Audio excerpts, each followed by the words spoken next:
चलिए क्लियर है, sound clear है सभी को। नमस्कार साथियों, स्वागत है आप सभी का आपके अपने यूट्यूब चैनल सरकारी भारत में। फ्रेंड्स, जैसा कि आप सभी को पता है सीटेट के लिए अपनी क्लासेस स्टार्ट हो चुकी हैं और क्लासेस क्या स्टार्ट हो चुके हैं। ये सीडीपी की क्लास जो चल रही है ये यूट्यूब के इतिहास में अभूतपूर्व क्लास है मेरे भाई। अभी तक इतनी बेस्ट क्लास आज तक किसी ने नहीं दी। अब आप कहोगे अपनी बड़ाई अपने आप कर रहे हो भाई, ऐसा नहीं। अभी तक आपने सीडीपी की क्लास आपको 65 क्लास लगातार दी है कंटिन्यूस सीटेट के लिए, तो हम आपको 65 क्लास दे चुके हैं।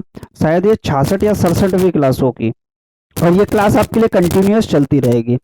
इस क्लास का सबसे बड़ा जो फायदा है वो है ऑथेंटिक चीजों को पढ़ाना।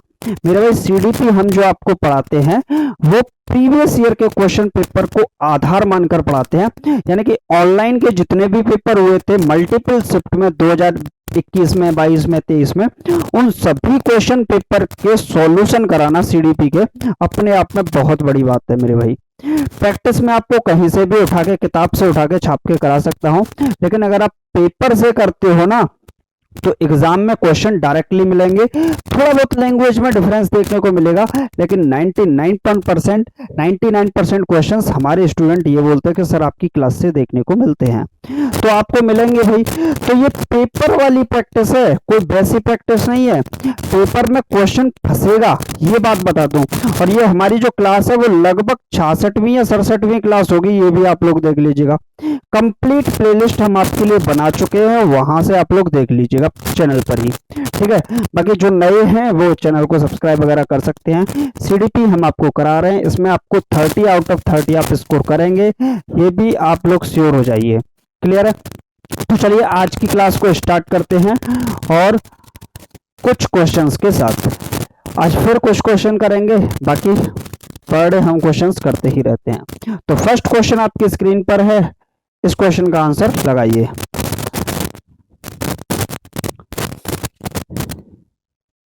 चलिए भाई, क्वेश्चन है आपका फर्स्ट क्वेश्चन, और क्वेश्चन है लेव वाइगोत्स्की के संज्ञानात्मक विकास का सिद्धांत पर आधारित है। तो लेव वाइगोत्स्की का जो संज्ञानात्मक विकास का जो सिद्धांत है, लेव वाइगोत्स्की का संज्ञानात्मक विकास का जो सिद्धांत है किस पर आधारित है? तो सबसे पहले आप समझिए, लेव वाइगोत्स्की मनोवैज्ञानिक थे और कहाँ के थे? तो रूस के मनोवैज्ञानिक थे, और इन्होंने सामाजिक सांस्कृतिक विकास का सिद्धांत दिया था। किसका सिद्धांत दिया था मेरे भाई? सामाजिक सांस्कृतिक विकास का सिद्धांत दिया था। इनके द्वारा zone of proximal development ZPD की बात की गई थी। इनके द्वारा प्राइवेट स्पीच, जैसे हम निजी भाषण की बात कहते हैं, ये भी क्वेश्चन पूछता है। जेडपीडी वाला भी क्वेश्चन पूछता है। जोन ऑफ प्रॉक्सिमल डेवलपमेंट, निकटस्थ समीपस्थ विकास के क्षेत्र की बात किसने की है? तो लेव वाइगोत्स्की ने की है। प्राइवेट स्पीच, निजी भाषण की बात किसने की है? तो लेव वाइगोत्स्की ने की है। आपसे क्वेश्चन पूछेगा स्कैफोल्डिंग, जिसे हम पाड़ या ढांचा कहते हैं, स्कैफोल्डिंग की बात किसने की है? तो लेव वाइगोत्स्की ने बात की है। और भाषा के ऊपर, लैंग्वेज के ऊपर सबसे ज्यादा जोर किसने दिया है? पियाजे के बाद पियाजे ने दिया है, या कोलबर्ग ने दिया है, या लेव वाइगोत्स्की ने दिया है, ये क्वेश्चन पूछता है। तो लैंग्वेज के ऊपर सबसे ज्यादा जोर किसने दिया है? लेव वाइगोत्स्की साहब ने दिया है। क्लियर है? तो ये क्वेश्चन आपके बनते हैं। अब आप बात करते हैं लेव वाइगोत्स्की का संज्ञानात्मक विकास का सिद्धांत किस पर आधारित है। अगर व्यवहारवाद बोल रहा है तो ये अपने आप में गलत बोल रहा है, ये सही नहीं है। मनोविश्लेषण भी गलत होगा, सार्वभौमिकता भी गलत होगा। जो सही होगा वो होगा आपका सामाजिक संरचना। तो जो सामाजिक संरचना होगी वो आपकी सही हो जाएगी। क्लियर है मेरे भाई? तो फर्स्ट ऑप्शन सही होगा। चलिए नेक्स्ट क्वेश्चन, हमने जो बोला वही आपको देखने को मिल गया, इसका मतलब हमारा पढ़ाया काम आ रहा है। चीजें वही होंगी जो एग्जाम में पूछी जाती हैं, मुंह से वही निकलेगा। तो मेरे भाई क्वेश्चन है, लेव वाइगोत्स्की ने बच्चे के स्वयं से संवाद करने की क्रिया के लिए किस शब्द का प्रयोग किया? थोड़ा सा समझिएगा, यहां पर बात की है स्वयं संवाद। अगर कोई व्यक्ति स्वयं से संवाद करता है, किससे बात करता है? स्वयं से बात करता है, मनन करता है, चिंतन करता है और स्वयं से बोली भाषा करता है, तो वो आता है आपका कहीं ना कहीं प्राइवेट स्पीच में। किसके अंतर्गत आता है मेरे भाई? तो वो आ जाएगा आपका प्राइवेट स्पीच का पार्ट होगा। क्लियर है? प्राइवेट स्पीच का पार्ट होगा, जिसे हम किस नाम से जानते हैं? जिसे हम निजी भाषण के नाम से जानते हैं। किसे के नाम से? निजी और इसको बोल सकते हैं भाषण। तो निजी भाषण के नाम से किसको जानते हैं? प्राइवेट स्पीच को जानते हैं, जब व्यक्ति स्वयं से या बच्चा स्वयं से बात करता है। क्लियर है? तो ये होगा स्वयं से बात करना, निजी संवाद, जिसे हम सेल्फ डिस्कशन भी कह सकते हैं। क्लियर है मेरे भाई? इसके बाद बात की है उच्च स्वर में वार्ता, ऐसा कोई है ही नहीं। स्व केंद्रीयवाद का मतलब क्या होता है? केंद्रीयवाद, इसको बोलते हैं ईगोसेंट्रिज्म। क्या बोलते हैं? ईगोसेंट्रिज्म। अहमवाद भी बोल सकते हो, स्व केंद्रीयवाद। इसमें बच्चा सिर्फ अपने स्वार्थ को देखता है, उसे दूसरे से कोई मतलब नहीं रहता। इसके बाद आता है मेरे भाई पाण, जिसका दूसरा नाम है ढांचा। क्या है? ढांचा। अब इस पाण का मतलब क्या होता है? इसको बोलते हैं स्कैफोल्डिंग। कभी कभी इस इंग्लिश के वर्ड को सीटेट वाले क्या करते थे हैं, हिंदी में छाप देते। कई क्वेश्चन पेपर में ऐसा किया कि उन्होंने स्कैफोल्डिंग को हिंदी में ही लिख दिया। अब बच्चा कंफ्यूज हो गया कि स्कैफोल्डिंग हिंदी में। तो मेरे भाई यहां से आपको ध्यान देना है कि स्कैफोल्डिंग जो होती है, पाण या ढांचा वो होता है, इसमें क्या करता है कि मान लीजिए टीचर कोई प्रॉब्लम बच्चे को सोल्व करने के लिए देते।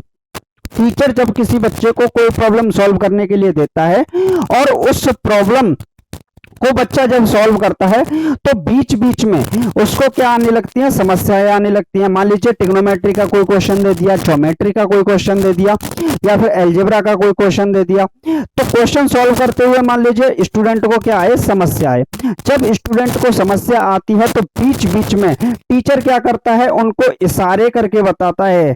क्या करके बताता है? इशारे करके बताता है। या फिर वो टीचर संकेत देता है बच्चे को। क्या देता है? संकेत देता है।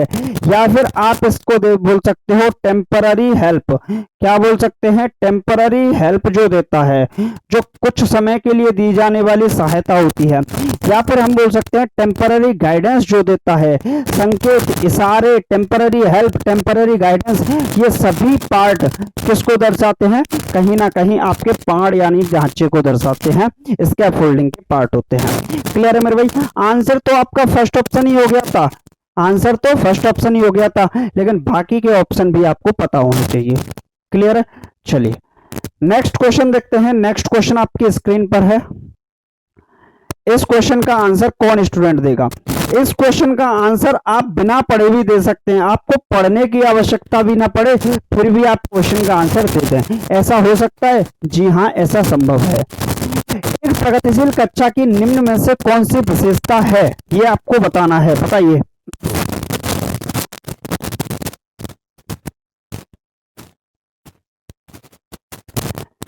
चलिए भाई, एक प्रगतिशील कक्षा की निम्न में से कौन सी विशेषता है? देखिए, ड्रिल या अभ्यास पर जब जोर देने की बात आएगी, आप बच्चे को ड्रिल नहीं करा सकते, प्रैक्टिस नहीं करा सकते। तो बोलोगे ये तो बहुत गलत बात है। अगर आप ड्रिल करा रहे हैं, प्रैक्टिस करा रहे हैं, तो उसमें बच्चा अगर कोई गलती भी कर रहा है तो वो उसको सुधार नहीं पाएगा, टीचर की आवश्यकता फिर भी पड़ेगी। तो सीटेट ड्रिल और अभ्यास को गलत मानता है। क्या मानता है? गलत मानता है। और ये कहीं ना कहीं अनुकरण को दर्शा सकता है। ठीक, मान लीजिए कि a प्लस बी का होल स्क्वायर, अगर हम बात कर रहे हैं मेरे भाई a प्लस बी का होल स्क्वायर, और अगर स्टूडेंट इसको a square plus B square minus का 2ab लिख रहा है। क्या लिख रहा है? माइनस का 2ab। अब ये तो स्टूडेंट ने लिख दिया। अब टीचर चाहे स्टूडेंट को 50 बार क्यों ना दे दे, इसकी प्रैक्टिस करने के लिए, ड्रिल कराने के लिए, बार बार लिखने के लिए क्यों ना बोल दे, वो माइनस ही लिखेगा। क्लियर है? क्या करेगा? वो अपनी गलती को दोहराएगा ही दोहराएगा। इसका मतलब यह है कि यहाँ बीच में टीचर को आवश्यकता पड़ेगी। जब टीचर को आवश्यकता पड़ेगी तो इस वजह से ड्रिल को गलत माना गया है। इसके बाद आता है योग्यता आधारित स्थायी अलगाव। देखिए, स्थायित्व नहीं होना चाहिए, स्थायित्व नहीं होना चाहिए। दूसरा क्या है? अलगाव की भावना नहीं दिखनी चाहिए। योग्यता के आधार पर आप वर्गीकरण नहीं कर सकते, क्लासिफिकेशन बच्चों का नहीं कर सकते। उनके अंतर्गत डिस्क्रिमिनेशन की भावना कहीं ना कहीं पैदा हो सकती है, जिसे हम हीन भावना कह सकते हैं। एक दूसरे के प्रति प्रतिस्पर्धा की भावना देखने को मिल सकती है। इसके बाद यहाँ पर फोर्थ ऑप्शन को देखें तो पुरस्कार और दंड का प्रयोग करना। देखिए, अगर हम पुरस्कार का प्रयोग कर रहे हैं, दंड का प्रयोग कर रहे हैं, तो ये कहीं ना कहीं एक्सटर्नल मोटिवेशन यानी कि बाह्य अभिप्रेरणा का भाग होता है। दो प्रकार के मोटिवेशन होते हैं, अभिप्रेरणा दो प्रकार की होती है, internal motivation and external motivation. Internal motivation क्या है? एक लॉन्ग टाइम के लिए, लंबे समय तक रहने वाला अभिप्रेरणा है, जबकि एक्सटर्नल मोटिवेशन की बात करें तो ये कुछ समय के लिए रहने वाली अभिप्रेरणा है। तो लॉन्ग टाइम के लिए इंटरनल रहती है। अगर पुरस्कार की बात करें, दंड की बात करें, तो ये कहीं ना कहीं इंटरनल ना होके एक्सटर्नल होते हैं, जो कि बेहतर नहीं है। सहयोगितापूर्ण अधिगम, तो यहाँ पर प्रगतिशील कक्षा में कोऑपरेटिव लर्निंग की बात की जाती है, कोलैबोरेटिव लर्निंग की बात की जाती है, सहयोगात्मक अधिगम की बात की जाती है, सार्थक अधिगम की बात की जाती है, अर्थपूर्ण अधिगम की बात की जाती है। तो कोई भी वर्ड आपको दे सकता है और क्वेश्चन आपसे पूछ सकता है। तो थर्ड ऑप्शन इस सवाल का सही होगा। अब आपको इन चीजों को समझना पड़ेगा धीरे धीरे। क्लियर? चलिए नेक्स्ट क्वेश्चन। इस क्वेश्चन का आंसर कौन स्टूडेंट देगा? और ये क्वेश्चन बहुत पूछा जाता है, ऐसा कभी नहीं हुआ सीटेट ने ये क्वेश्चन ना पूछा हो, हर बार ये क्वेश्चन पूछा जाता है। क्वेश्चन है, एक बच्चे में दूसरे की नियत इच्छाओं को समझने की योग्यता है, यह बुद्धि के किस स्वरूप को दर्शाती है? देखिए यहां पर बात करें तो ये प्रश्न जहां से पूछा है वो पूछा है हार्वर्ड गार्डनर के बहुबुद्धि सिद्धांत से। कहां से पूछा है मेरे भाई?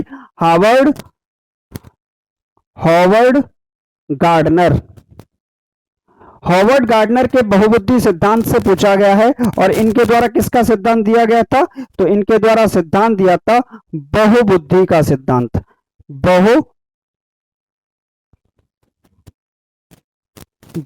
का सिद्धांत। और इसमें जो बात की गई थी, बुद्धि को 8 प्रकार की बताया गया था। कितने प्रकार की बताया? 8 प्रकार की बुद्धि को बताया गया था। इसमें स्पेशल इंटेलिजेंस, जिसे स्थानिक बुद्धि बोलते हैं मेरे भाई, स्पेशल इंटेलिजेंस जो होती है, स्थानिक बुद्धि जो होती है, वो मानचित्र विशेषज्ञ में होती है, यानी कि जिनको मानचित्र की बहुत ज्यादा जानकारी होती है। आप बोल सकते हो खान सर, स्पेशल इंटेलिजेंस उनके अंदर पाई जा सकती है। इसके बाद बात करते हैं प्राकृतिक बुद्धि, जिसे नेचुरलिस्टिक इंटेलिजेंस बोलते हैं। तो नेचुरलिस्टिक इंटेलिजेंस जो होती है वो किसान के अंदर बहुत ज्यादा पाई जाती है। आप बोलोगे कैसे? किसान क्या है? गेहूं की जगह, जब गेहूं की खेती होती है उस टाइम पर क्या है, कोई दूसरी खेती नहीं कर सकता।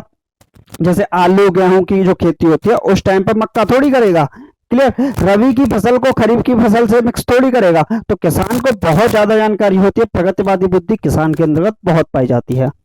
इसके बाद 2 वर्ड आते हैं, अंतर्वैयक्तिक और अंतःवैयक्तिक। अंतःवैयक्तिक में व्यक्ति स्वयं के बारे में जानकारी बहुत ज्यादा रखता है, और कहीं ना कहीं साधु संत सन्यासी जो आते हैं वो आपके अंतःवैयक्तिक, जिसे हम इंट्रापर्सनल इंटेलिजेंस के नाम से जानते हैं, उसके अंतर्गत आते हैं। सेकंड होता है आपका अंतरावैयक्तिक बुद्धि, इसको बोलते हैं अंतरावैयक्तिक बुद्धि मेरे भाई। इसको हम क्या बोल सकते हैं? Interpersonal intelligence. इसके अंतर्गत क्या होता है? व्यक्ति दूसरों की नियत और इच्छाओं के बारे में जान सकता है। इसके अंतर्गत बात करते हैं नेता और जो अभिनेता होते हैं, ये क्या करते हैं? नेता हुए, अभिनेता हुए, लेखक तो नहीं होंगे, लेकिन नेता जो होते हैं वो आपको क्या है, दूसरों की नियत और इच्छाओं के बारे में जानकारी ले लेते हैं। तो उनके अंतर्गत कौन सी इंटेलिजेंस पाई जाती है? अंतरावैयक्तिक इंटेलिजेंस पाई जाती है। क्लियर है मेरे भाई? तो सेकंड ऑप्शन सही होगा। चलिए, नेशनल एजुकेशन पॉलिसी से क्वेश्चन ना आए ऐसा हो ही नहीं सकता। क्वेश्चन क्या है? राष्ट्रीय शिक्षा नीति 2020 में निम्न में से कौन सा कथन प्रस्तावित है? तो एनईपी 2020 से आपसे क्वेश्चन पूछा गया है। अब क्या क्वेश्चन है वो देख लेते हैं। तो मेरे भाई क्वेश्चन पूछा जो गया है वो है आपका, अपनी मातृभाषा में शिक्षित होना शैक्षिक और प्रौद्योगिक उन्नति में बाधक है। ये बाधक ना बनकर क्या होगा? एक साधक का काम करेगा। अगर बाधक की जगह पर साधक शब्द होता तो सही होता। विद्यालयों को बच्चों को अंग्रेजी भाषा की प्रथम भाषा के रूप में सीखने और बोलने को प्रोत्साहित करना चाहिए। आप प्रोत्साहित कर सकते हैं, लेकिन फर्स्ट लैंग्वेज नहीं, सेकंड लैंग्वेज के रूप में आप अंग्रेजी को रख सकते हैं। फर्स्ट लैंग्वेज में तो आपको हिंदी को रखना पड़ेगा, मातृभाषा को रखना पड़ेगा। क्लियर है? और एनईपी के अंतर्गत तो साफ साफ बोला गया है कि फर्स्ट लैंग्वेज आप उसकी मदर टंग को मानिए, और सेकंड लैंग्वेज के अंतर्गत उसकी आप इंग्लिश ले सकते हैं या कोई उसकी क्षेत्रीय भाषा का इस्तेमाल कर सकते हैं। तीसरा है, बाल विद्यार्थियों के लिए बहुभाषी मल्टीलिंग्विज्म होने के उच्च संज्ञानात्मक लाभ हैं। बात ठीक लग रही है? तो भाषी उपागम विद्यार्थियों में उलझन पैदा करता है और सीखने में बाधा डालता है। देखिए, द्विभाषी का मतलब ऐसा थोड़ी बोल सकते हो बाधा डालेगा या उलझन पैदा करेगा। तो क्या लोग इंग्लिश नहीं सीखते? कन्नड़ वाले क्या हिंदी नहीं सीखते? मलयालम वाले क्या इंग्लिश नहीं सीखते? तो सेकंड लैंग्वेज कभी भी बाधा का काम थोड़ी करेगी। कोई भी लैंग्वेज कभी भी किसी भी भाषा में बाधक का काम ना करके साधक का काम करती है, इस बात को ध्यान रखना होगा। तो थर्ड ऑप्शन इस सवाल का सही जवाब हो जाएगा। क्लियर है मेरे भाई? बहुत आसान सवाल पूछे जाते हैं और क्वेश्चन जब एग्जाम में आते हैं तो हम इनको ऐसे ही निपटा के आते हैं। अब ये वाला जो क्वेश्चन है सीटेट का, आज तक मेरे को तो नहीं लगता कोई पेपर हुआ हो ये क्वेश्चन ना पूछा हो। लैंग्वेज को बदल बदल कर फिर पूछेगा। अब की बार फिर आएगा भाई। जेंडर भूमिकाएं हैं, जेंडर भूमिकाएं कैसी होती हैं ये बात आपको ध्यान देनी होगी। अधिग्रहित व्यवहार ये नहीं होता है, जन्मजात व्यवहार नहीं होता है, जैविक संरचनाएं नहीं होके आनुवंशिकता द्वारा निर्धारित होता है, जीन्स के द्वारा निर्धारित होता है। तो सरल सवाल था, इसमें टाइम वेस्ट करने से कोई फायदा नहीं। चलिए भाई, ये क्वेश्चन आपका बेहतर क्वेश्चन पूछा गया है और अच्छा सवाल पूछा गया है, इसके बारे में बताइए। क्वेश्चन है सतत एवं समग्र मूल्यांकन का प्राथमिक उद्देश्य है, इसको बोलते हैं हम कहीं ना कहीं CCE, continuous and comprehensive evaluation. क्या बोलते हैं? कॉन्टिन्यूअस एंड कॉम्प्रिहेंसिव इवैल्यूएशन, सतत एवं समग्र मूल्यांकन। छात्रों के प्रदर्शन की एक दूसरे से तुलना, कभी भी तुलना नहीं की जाती है, क्लासिफिकेशन नहीं किया जाता है, प्रतिस्पर्धा नहीं की जाती है, कंपैरिजन नहीं किया जाता है, लेबलिंग नहीं की जाती है, रैंकिंग नहीं की जाती है, डिस्क्रिमिनेशन नहीं किया जाता है, अलगाव नहीं किया जाता है, पृथक्कीकरण नहीं किया जाता है। क्लियर है? तो इनमें से कोई भी वर्ड दिख जाए गलत कर दो। छात्रों की समझ को आंकना और पाठ्यक्रम और शिक्षा शास्त्र को इसके अनुसार रूपांतरित करना, ये बात बिल्कुल सही है। आप गलत नहीं हो सकता, स्टूडेंट गलत नहीं हो सकता, सिस्टम गलत हो सकता है। सिस्टम में परिवर्तन करने की आवश्यकता है, स्टूडेंट में किसी प्रकार के परिवर्तन की आवश्यकता नहीं है। तो आप अपने सिस्टम को चेंज कर सकते हैं, शिक्षण अधिगम प्रक्रिया को बदल सकते हैं। शिक्षण अधिगम प्रक्रिया जो आपकी होनी चाहिए वो क्रियाशीलता के सिद्धांत पर कार्य करनी चाहिए, यानी कि जो लर्निंग होनी चाहिए, अधिगम होना चाहिए, वो एक्टिविटी बेस्ड लर्निंग होनी चाहिए, जहां पर बच्चा एक्टिवली पार्टिसिपेट करे, संवाद कर सके, चर्चा कर सके, जिससे क्या होगा, उसकी सक्रिय भागीदारी वहां पर दिखती है। क्लियर है? छात्रों के उनके प्रदर्शन के अनुसार वर्गीकरण, अभी मैंने बोला वर्गीकरण नहीं करेंगे। छात्रों को किसी विषय में सफल विफल घोषित करना महाबेवकूफी होती है, सफल विफल करना महाबेवकूफी होती है, जो वर्गीकरण का काम कर सकता है। तो सिर्फ सेकंड ऑप्शन ही सही होगा। चलिए मेरे भाई, नेक्स्ट क्वेश्चन की ओर चलते हैं और इस क्वेश्चन का आंसर आप लोग बताइए। क्वेश्चन है अपनी कक्षा के लिए मूल्यांकन पद्धति तय करने से पहले एक शिक्षक को किन बातों पर विचार करना चाहिए? अपनी कक्षा के लिए मूल्यांकन पद्धति तय करने से पहले, क्या मूल्यांकन पद्धति तय करने से पहले मेरे अलावा इन परिणामों का उपयोग कौन करेगा?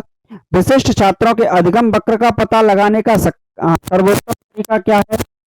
कौन सा तरीका अध्यापिका को स्वयं के शिक्षा शास्त्र पर चिंतन में मदद करेगा और कौन सी विधि छात्रों को उच्चतम अंक पाने में मदद करेगी? तो एक क्वेश्चन हम आप लोगों के लिए छोड़ते हैं, तो ये क्वेश्चन आप लोगों के लिए छोड़ते हैं, कमेंट बॉक्स में इसका आंसर छापिएगा।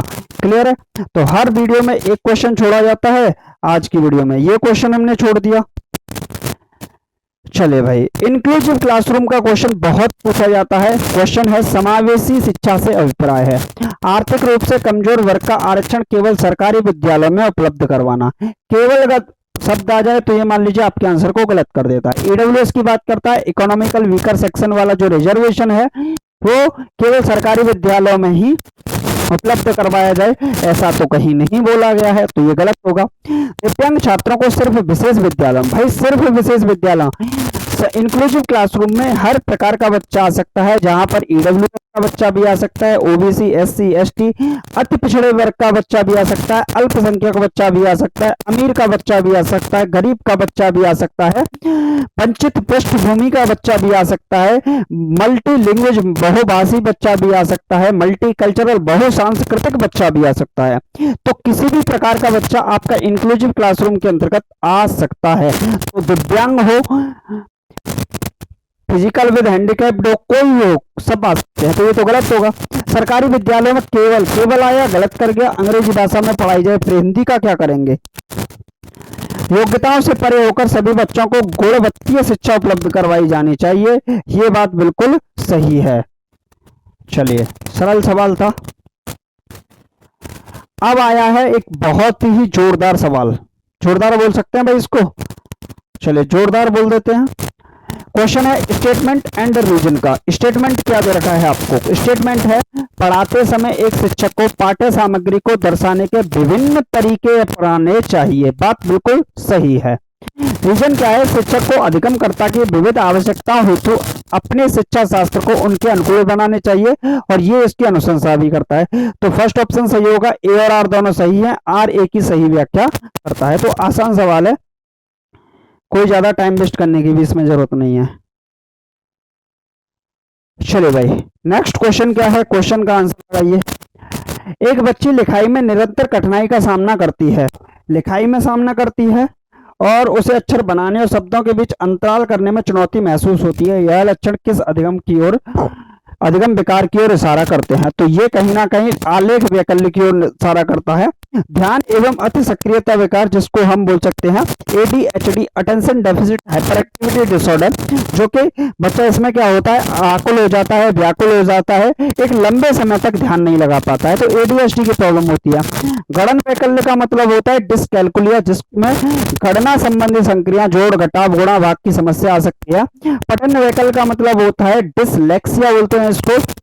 इसके अंतर्गत क्या होता है, पढ़ने या लिखने में समस्या आ सकती है। इसके बाद एक वर्ड होता है डिस्प्रैक्सिया, उसके अंतर्गत शारीरिक गत्यात्मक कौशल में उसको समस्या हो सकती है। तो कहीं ना कहीं ये लिखने वाली समस्या है, आलेखीय हो सकती है। इसके लिए एक वर्ड यूज किया जाता है डिस्ग्राफिया, जो कि बेहतर माना जाता है। क्लियर है मेरे भाई? चलिए, नेक्स्ट क्वेश्चन आपकी स्क्रीन पर है, इसका आंसर लगाइए। विद्यार्थियों में व्यक्तिगत विभिन्नताओं को पूरा करने के लिए एक शिक्षक को मानकीकृत शब्द जब भी आ जाए गलत कर देगा आंसर को। इसके बाद शिक्षा शास्त्रीय उपागम और मूल्यांकनों के विविध साधनों का उपयोग करना चाहिए, बहुत ज्यादा सही माना जाता है। रटना गलत माना जाता है, और यहाँ पर बात करें पुनर्स्मरण भी आपका गलत माना जाता है। तो फर्स्ट सेकंड ऑप्शन इस सवाल का सही जवाब हो जाएगा। क्लियर है मेरे भाई? चलिए, नेक्स्ट क्वेश्चन।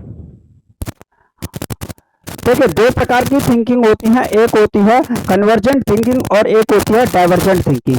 कन्वर्जेंट थिंकिंग में किसी एक ही प्रकार का सॉल्यूशन होता है, लेकिन डाइवर्जेंट थिंकिंग में डिफरेंट टाइप के सॉल्यूशन हो सकते हैं, मल्टीपल सॉल्यूशंस हो सकते हैं।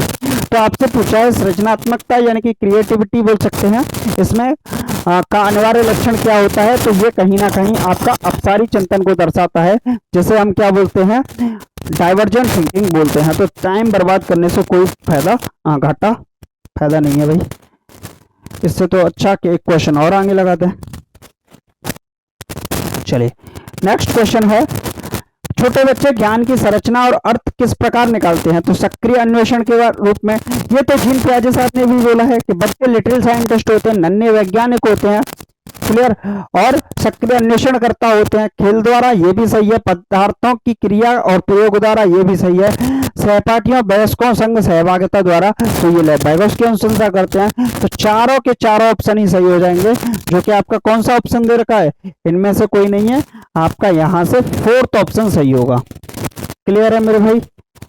चलिए, आप लोग अगर ध्यान से करके जाओगे ना, तो ऐसा एक भी क्वेश्चन नहीं जो आपका गलत हो जाए। चलिए, यही छोड़ते हैं, और इसका भी आंसर आप लोग कमेंट बॉक्स में लिखिएगा। आप आज हमने थोड़े ज़्यादा क्वेश्चन कर लिए, बाकी इसका आंसर कमेंट बॉक्स में लिखिएगा। पिछली वीडियो में जो आंसर लिखे थे उसमें था आपका, एक था आपका रणवीर ने आंसर लिखा था, और एक संजू, और एक था आपका ग्लोबल टीम, और आपका पूनम सेके, इनके द्वारा भी आंसर, ये हर एक वीडियो में आंसर देते हैं, इसके लिए थैंक यू बहुत सारा। और आपका कुछ गेमिंग करके था, गेमिंग 94 करके 94, तो इन लोगों ने कमेंट किया था, पिछले वीडियो में आंसर दिए थे। आज की वीडियो में आप लोग लिखिएगा, नेक्स्ट वीडियो में आपका भी नाम लिखा जाएगा। तो बाकी आप लोग समझदार हैं, होशियार हैं, और मिलते हैं नेक्स्ट वीडियो में। और चैनल को सब्सक्राइब वगैरह कर लीजिएगा, ठीक है? अब यहाँ से आगे सब्सक्राइब वालों के भी लिखा करेंगे। क्लियर है? तो बाकी मिलते हैं नेक्स्ट वीडियो में। Thank you for watching this video.